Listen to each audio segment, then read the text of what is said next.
Okay, my friends, welcome to a midweek devotion. This is the last day of July, and I haven't done this for 2 weeks. So, 2 Wednesdays ago, it was Bible School Wednesday, and I was doing this, which I will grant you is now mostly, well, according to this camera image, mostly back to being my chin being white.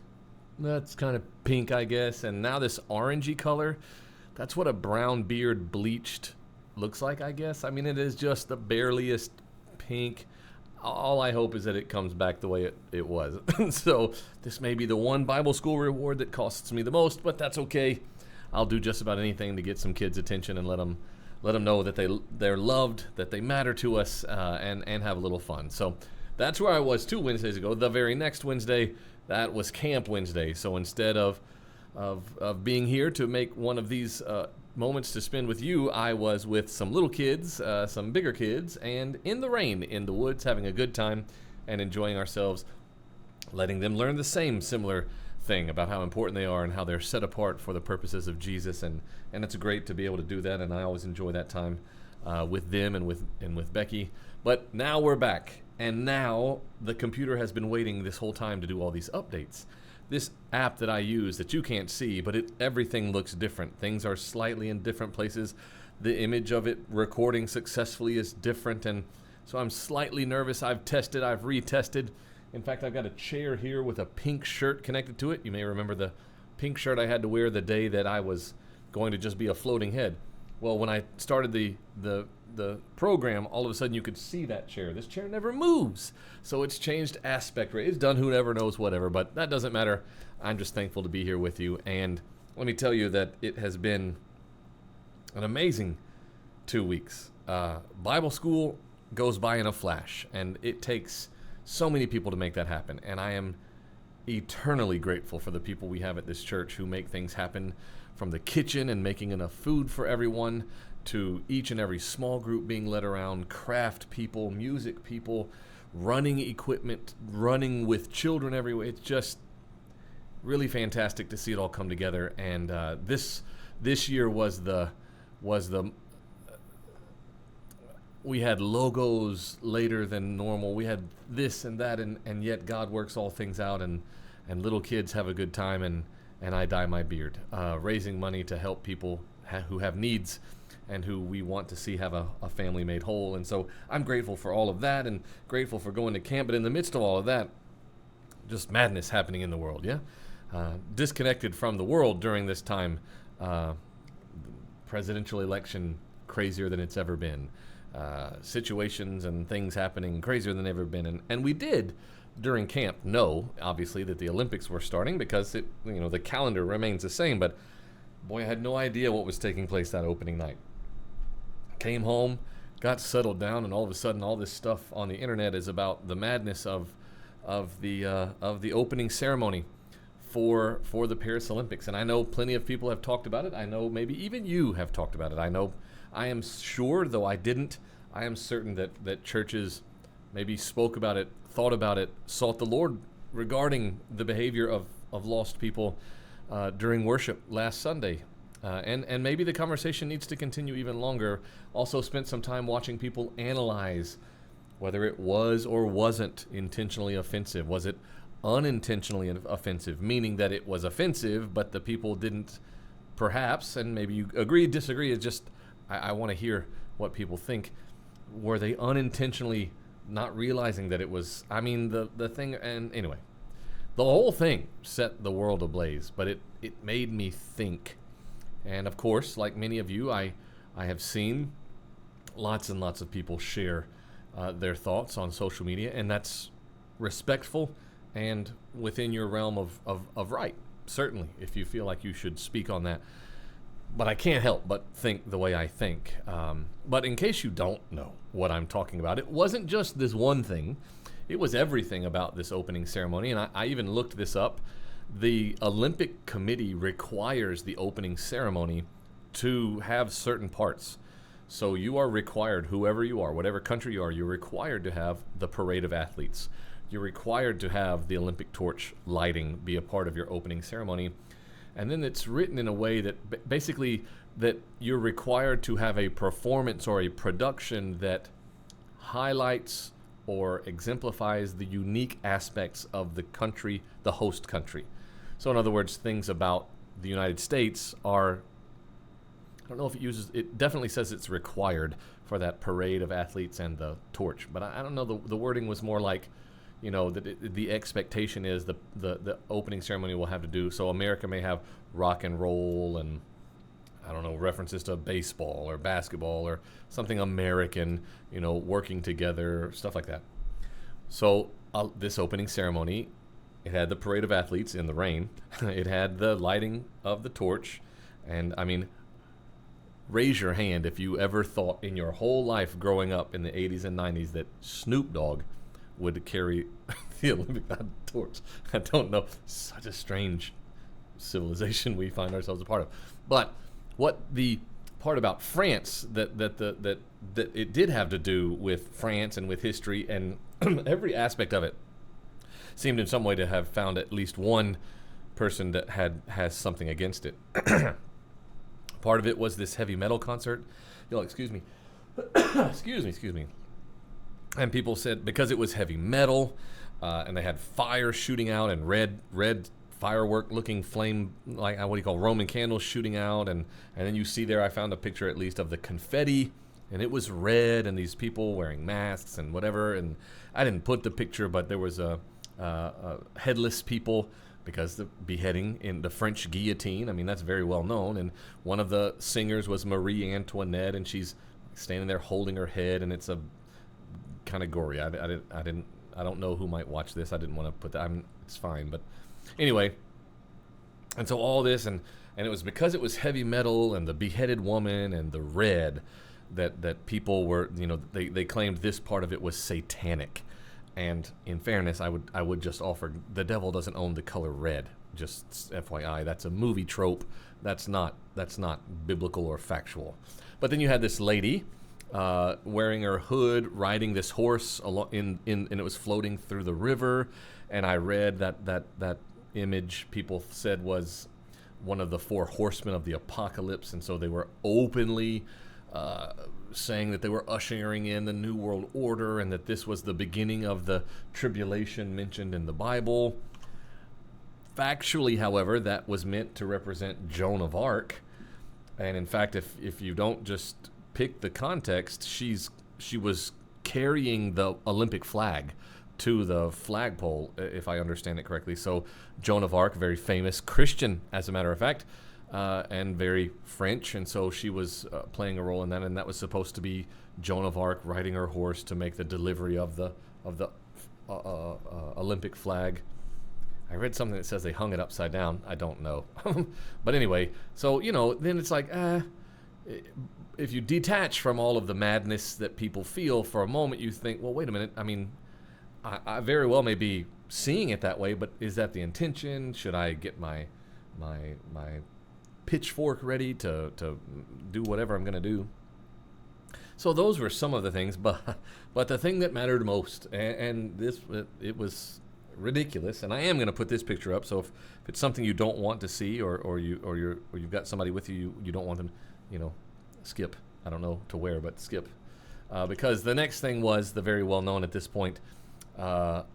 Presumed mockery of the Lord's Supper. Now, it would be not a literal mockery of the Lord's Supper in the sense of even the Da Vinci painting that people are so familiar with. That is not what it looked like. That is Da Vinci's recapturing of that moment. But this, it seemed the intention was that we were mocking the Lord's Supper, and doing so with a drag queen parade of people and LGBT whatever, and then this.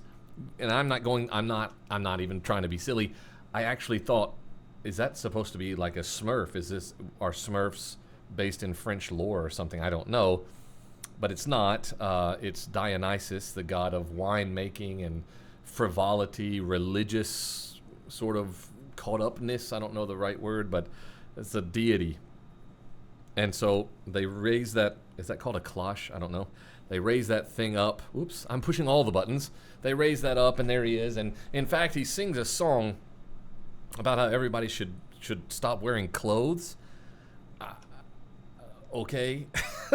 Because you couldn't be violent. We wouldn't have violence if everybody stopped wearing clothes, because where could you hide a gun if you didn't have pants on or something? The lyrics are very strange. But, French people see the world in a way that Americans probably don't. But that, I will point out, by the way, the one aspect of this that's really hard to escape. He's clearly not supposed to be the Christ. He's clearly supposed to be Dionysus. That's irrevocable. And eventually it becomes far more than 13 total people represented at the quote unquote table. And that's not a table, it's a runway. But anyway, the part that's so difficult to avoid is the woman in the center who is a DJ in this production. The halo. Okay, that's not just a headpiece. It seems really hard to avoid that is a calling to the fact that in many paintings, not the Lord's Supper painting from Da Vinci, but in many other paintings of the Christ, he is shown having a halo around his head and those beams coming out of it. That seems hard to miss, but did they do it on purpose? I don't know. They say no. Most other people in America say yes. And they have since, as of me sitting here, they have made a recording. Not a recording. They have pulled the recording from YouTube. I can't find I can find where other people uploaded it, but you cannot find the Olympic channels. They pulled it. You can't find it there anymore, and they've apologized for offending people. And I understand. You might say, that doesn't matter. You already did it. It's done. So just because you apologize, you're just mad because we called you out on it. Maybe so. But I think the way I think. And certainly when I scroll through social media and I see people being upset about it, and again, you have a right to be aggravated and upset by things. First, I think, should we be so shocked that lost people act lost? That would be my first thought. And I've seen the things, they would never do this to Muslims or to Hindus or to whatever else. True, but you also need to pay attention to the fact that if Christianity is truth, and if Jesus says he is the only way, as he does in John chapter 14, I am the way, the truth, and the life, and no man comes to the Father except through me, John 14:6. That's true. Those other things are not. So there is no reason for the devil, evil, spiritual forces to mock a lie, because a lie is already a lie. They mock the truth. And so you if it is a mockery, you begin to understand why. But I would offer you just slightly something else to add to your thinking, and do with it what you would. I would argue that people becoming enraged at that is a part of what the devil wants out of it. Because by being enraged at that, we often ignore the areas of life in which we could be the most fruitful for God. Christianity for too long has been known as the people who just get mad at stuff, who get angry about what my neighbor is doing, or they're the people of the don't. You don't do this, you don't do that. And it's so often that a believer can tell you what they're against and struggle to tell you what they're for. And so as I became aware of everything that was going on, and certainly I understand why people are aggravated and frustrated and feel belittled and feel like their place in the world is being taken from them. I would argue that nothing can be taken from God. Nothing that is God's can be taken from him. Jesus says, my children are safe in my hand and no one can snatch them away. Our calling is to do what we know to do, so that in the future, the things like what happened on that opening ceremony would no longer be even in the realm of argument. That we would create a culture in which that would never be okay. Because while everybody's so focused on the mockery of the Lord's Supper, the Last Supper, I can see the similarities. You don't hear them complaining as much about the parading and acceptance of alternative lifestyles and what is a man, what is a woman argument that pains the younger generation of our world to this day, because we're distracted about, you offended a faith. You're also offending just logical truth on what is and isn't morally right. But we're pigeonholed, and we're angry about that because it's easy to focus on and it's so foreign. Because I wondered, and I can't help but wonder, how many people took the time to make some statement about the Olympic opening ceremony, to make some statement about how they know they're being offensive to what they've done. How many people did that, maybe didn't even go to church the next Sunday, or don't even know the name of their neighbor, or don't seek the Lord in what he desires from their lives? It made me think about something that we're warned of in James. Now, this is James. You can see this. You don't need me to read it to you necessarily, but you see the reference there, James 4:17. And James is seeking to give correction to his readers. He says, whoever knows the right thing to do fails to do it, for him that's sin. See, it's easy to look at that stuff that was taking place and in a way assume its intent, which is, I keep saying that, I guess, to try to make sure everybody knows I'm not happy at watching that stuff. But you assume the intent because by their testimony they didn't mean it. Now, come on, bro, but whatever. But I can put my attention at that because it's so wrong. But in doing so, I'm still I'm ignoring where I'm failing to do what I know is right. The Lord tells me to love those who persecute me, to pray for them, to do good, to not return evil for evil. The Lord tells me to bear the burdens of the people who are suffering around me. The Lord tells me to suffer not children to come to him, and to realize that that's how the kingdom of heaven is. It's with the faith of trust in that we find in children. To the number of things the Bible tells me to do, not to not do necessarily, and I ignore those things, maybe out of convenience or out of a lack of desire, or you've heard people say, "Oh, you talk about Jesus too much," or you're too church all the time. Okay, well, is that a problem, or is that just me? I'm the kind of person who realizes what I was redeemed for. I know the right thing to do, and I'm dedicated to doing it because I know to not do it is sin. It's, in a way, it's almost like it's too easy to complain about that Olympic thing. That's obvious. And in fact, when we complain about it, who are we complaining to?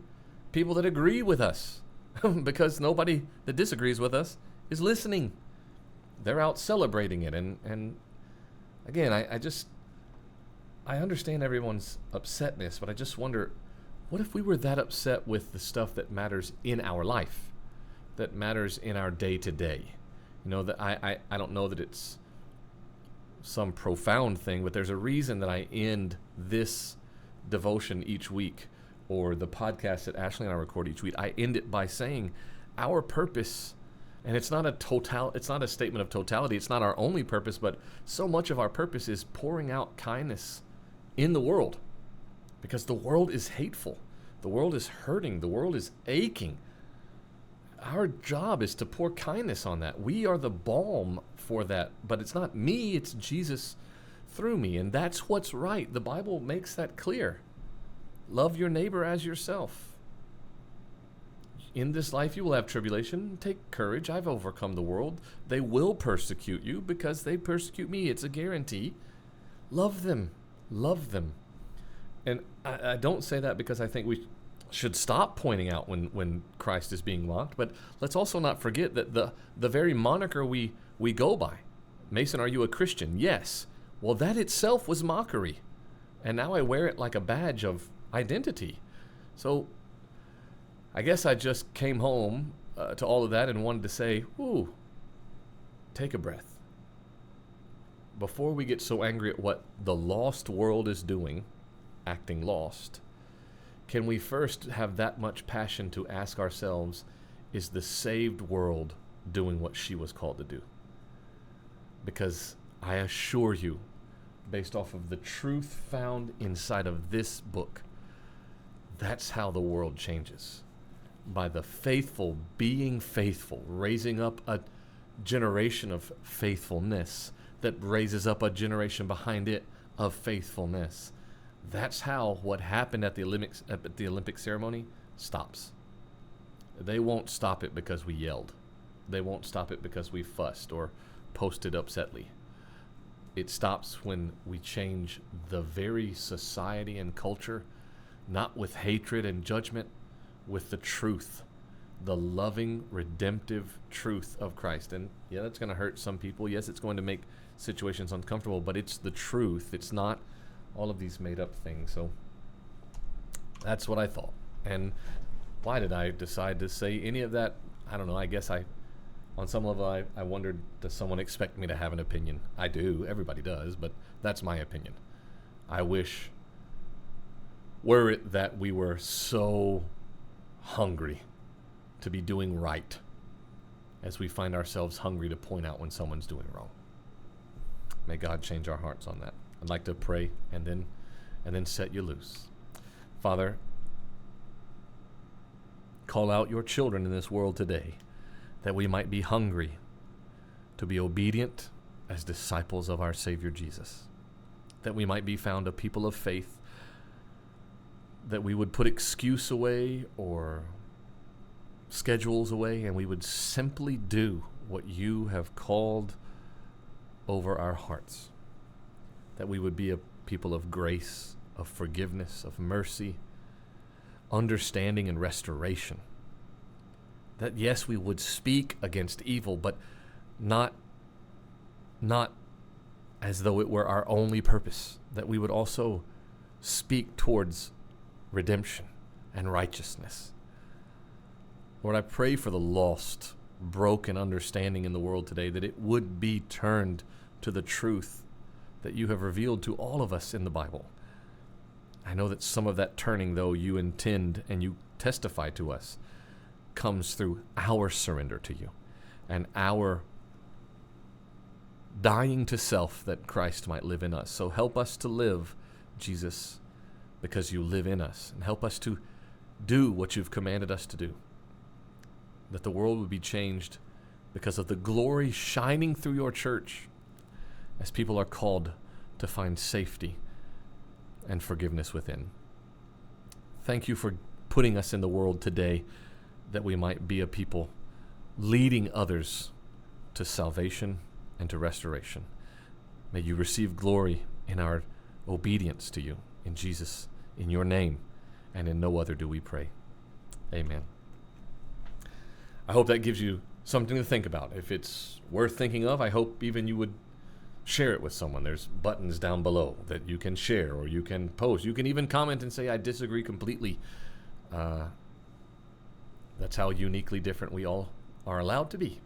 But I love you. I thank you for being here. If you have been here this whole time, I am grateful to you. It means a great deal to know that there's a reason to do this, and you are my reason, and I am grateful for that. God is why I'm here, and you are the why he has directed me toward. I love you so much. Thank you for being here. I'm sorry I wasn't here the past 2 weeks. I hope that all makes sense. But wherever you go, whatever you do, now that this is done, I pray you would remember to go into the world and pour kindness out on everyone you come across, all because you know of the kindness Jesus has poured out on you. I'll see you next week, everyone. Bye-bye.